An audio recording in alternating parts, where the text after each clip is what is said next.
મિત્રો, આપણે હમણાં સરકારી સબસિડીમાં ગોડાઉન આવી ગયું છે. એટલે ગોડાઉન વિશે હું તમને થોડી બધી માહિતી આપું છું કે ભાઈ ગોડાઉન બનાવવામાં શું શું જોઈએ ને શું શું કરવું જોઈએ. જો અમારું ગોડાઉન છે, જો પાછળ જ છે, એ મેં બનાવેલું છે. ગયા વર્ષે મને 1 લાખ રૂપિયા સહાય મળેલી છે.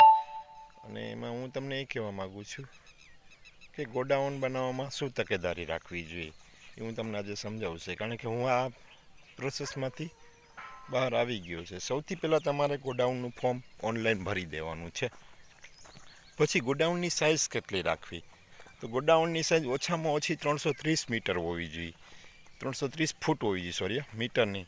તો 330 ફૂટમાં શું હોવું જોઈએ કે 330 ફૂટમાં અંડર ચોરસ છે, 330 ફૂટ થવું જોઈએ ઓછામાં ઓછું. અંડર ગાળો, બારોગાળની.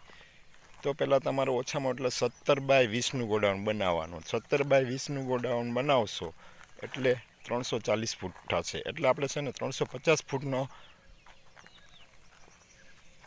અંડરગાળો રાખીને બનાવે. કારણ કે 10-20 ફૂટ વધુ બનાવે, ઓછું ન બનાવે. જો 1 ફૂટ પણ ઓછું બને ને તો સરકાર પછી ગોડાઉન રિજેક્ટ કરે. એટલે આપણે 350 ફૂટનો ઓર્ડર રાખવાનો. 17x20 તો ઓછામાં ઓછું બનાવવાનું. બીજું કે મંજૂરી મળ્યા પછી તમારે 2 ફૂટ અંદર પાયો ગાળવાનો. નીચે 2 ફૂટ ઊંડો પાયો હોવો જોઈએ. પછી ડાબા થર લઈ 2 ફૂટ ઊંચી ખુરશી હોવી જોઈએ.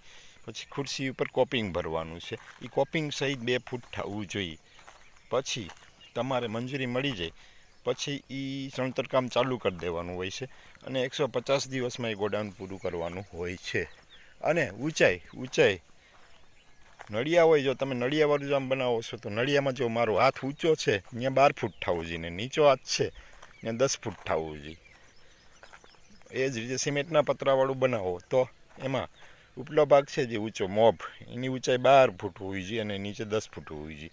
એટલે નળિયાવાળું ગોડાઉન પણ માન્ય રહેશે, સ્લેબવાળું ગોડાઉન પણ માન્ય રહેશે, અને પતરાવાળું સિમેન્ટના પતરાવાળું કે ગેલ્વેનાઇઝના પતરાવાળું પણ ગોડાઉન માન્ય રહેશે. અને બીજું એ છે કે ગોડાઉનમાં ઘણી વખત સંજોગોના હિસાબે છે સ્લેબમાં 12 ફૂટ નહીં પણ 11 ફૂટ, સ્લેબ 10.5 ફૂટ 11 ફૂટ મારે તો માન્ય રાખેલો.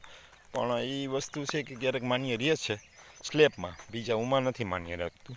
એટલે ખાસ ધ્યાનમાં રાખજો કે નળિયાવાળું કે ગોડાઉનમાં મોભની ઊંચાઈ 12 ફૂટ અને નીચલો ભાગ 10 ફૂટ હોવો જોઈએ.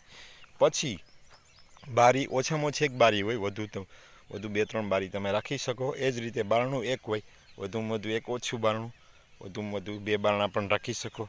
પછી એની અંદર તમે કાંધી પણ બનાવી શકો. સ્લેબ હોય તો કોપિંગ ભર્યું હોય, લેન્ટર ભરવું પડે ચોકઠા ઉપર, સ્લેબ હોય તો એ પણ તમે રાખી શકો. પછી નીચે તળિયું છે એ પાકું કરવું પડે. આમાં કેટલો બધો સમય હોય.